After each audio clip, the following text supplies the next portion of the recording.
Hora de conversar com Mônica Bergamo. Antes de partirmos para o assunto da pauta, Mônica, você acertou na mosca, né? Porque o Weingarten chegou com a CPI tentando armar ali uma retranca, proteger Bolsonaro, Pazuello, ao mesmo tempo tirar o próprio corpo fora, mas ficou muito claro que é quase impossível fazer isso, defender as ações do governo no combate à Covid, sendo obrigado a dizer a verdade, né? E aí a sessão foi o que foi, né, Mônica?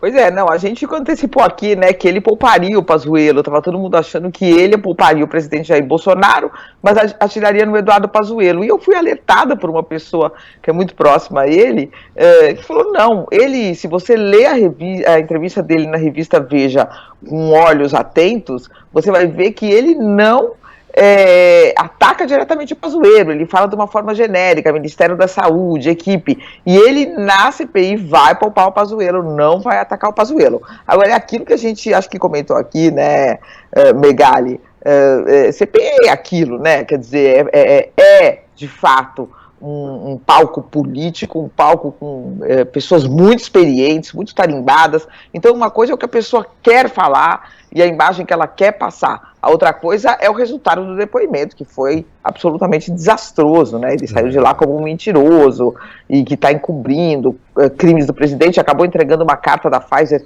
que é um elemento muito importante para mostrar que o governo foi, de fato, lento na compra das vacinas. Então, uma coisa é o que a gente quer, outra coisa é o resultado do que a gente faz, né? Ô, Mônica, você vai querer dar um somebody love no Renan Calheiros? Sério, cara? O Weingarten. Não, mas eu não falei o nome do Pazuello, eu falei da equipe. O Pazuello fazia o que lá? Servia café? Era Exatamente. visita? Você viu que o presidente da Anvisa... O presidente da Anvisa se desempenhou bem. Primeiro que começou a falar o que os senadores de oposição ali, que são maioria na comissão, queriam ouvir. Segundo, porque é uma pessoa muito mais experiente, né? Uma pessoa que tem uma carreira no exército, uma carreira de gestor, conflitos internos, mais tarimbado, foi lá e deu praticamente um show, o presidente da Anvisa, do ponto de vista dos interesses ali da Anvisa. Mas ele tinha essa vantagem de falar o que os senadores queriam ouvir. No caso do Weingarten, ele não queria falar o que os senadores queriam ouvir. Então começou um conflito, e nesse conflito de imagem, de performance, vamos dizer, ele, sem nenhuma experiência nisso, acabou se dando mal desse ponto de vista, né, Megali? Mas talvez ele tenha se dado bem do ponto de vista que interessava o governo e que interessava ele, que era não comprometer o presidente Jair Bolsonaro diretamente, não falar ele é o responsável, ele foi o responsável, e nem o Eduardo Pazuello. Ele preservou os dois. Carla Zambelli entra gritando, aparece o Renan o Flávio de Tipóia chamando o Renan de vagabundo, voz de prisão, o Aziz não aceita. Olha, Fellini aplaudiria em pé. Ô, Mônica, advogado bomba negocia delação no Rio de Janeiro. Quem é esse advogado bomba e quem é que ele quer entregar? Pois é, numa era assim de baixa das delações, né, uma nova está para sair do forno, e não é a delação que a gente está acostumado a ver, de um réu que acusa outro réu, que entrega o jogo, de um grupo de investigados, mas dessa vez é um advogado, o que já é uma coisa raríssima, aliás, eu não lembro de advogado delatando, um advogado que pode delatar, pasme, Megali, um juiz e procuradores, né? Uma iniciativa que a gente conhece bem, mas com sinal trocado. Quem que é o advogado? O advogado é o criminalista Nitalmar Filho, do Rio de Janeiro. O Nitalmar foi investigado por supostamente cooptar, capturar clientes no Rio de Janeiro devido a uma proximidade com justamente os procuradores do Rio de Janeiro. Então, outros advogados acusaram ele, teve busca e apreensão na casa dele, e agora ele está negociando uma delação. O advogado Nitalmar Filho está prestes a fechar um acordo de delação premiada com a Procuradoria-Geral da República em Brasília. E essa colaboração, ela deve ter como foco o juiz Marcelo Bretas, da 7ª Vara Federal do Rio de Janeiro, e procuradores que atuaram na Operação Lava Jato naquele estado.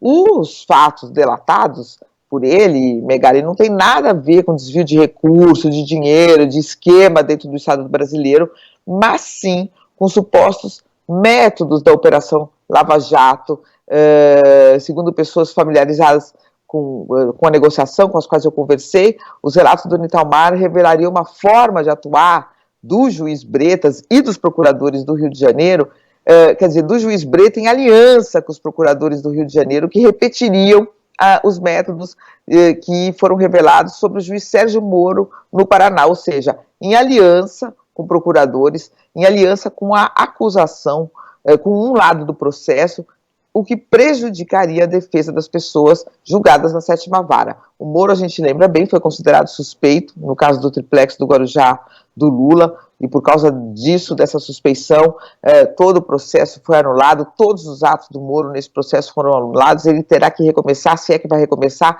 do zero, né? Então, no caso do Moro, Megali, as mensagens hackeadas, né, de conversas entre o Moro e os procuradores, ou entre os procuradores, a maioria delas lá do Paraná, elas eram hackeadas, elas não serviram como prova, né? Outros elementos levaram à suspeição dele, mas as mensagens foram citadas aí várias vezes durante o julgamento do Moro. Dessa vez, se o Nitalmar fechar de fato este acordo de delação, que segundo eu soube está para ser finalizado, aí as mensagens são mensagens dele com procuradores, ali envolvendo o juiz, então são provas que seriam legais. Portanto, a gente se lembra, só para finalizar, que no julgamento do Moro, em março desse ano, o ministro Gilmar Mendes citou o Nitalmar, disse que não sabia como, esse escândalo ainda não tinha vindo à tona, e disse que, aspas do ministro Gilmar Mendes, o que se fala em torno dessa 7ª Vara Federal do Rio de Janeiro é de corar frade de pedra.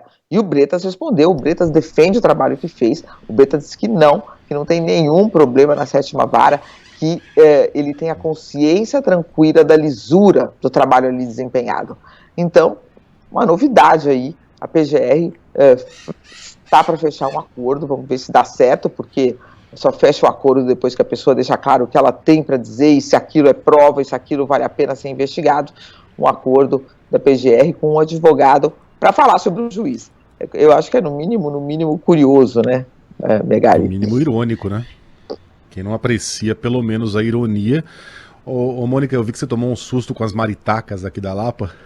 Passaram, não sei se vocês passaram cantando aqui do Eu meu ouvi lado. aqui, eu disse, é no Megali ou é na Mônica que tem uma maritaca ali palpitando? É aí, tá bom. Duas, né? Duas. Maritaca nunca tá sozinha, é sempre um casalzinho.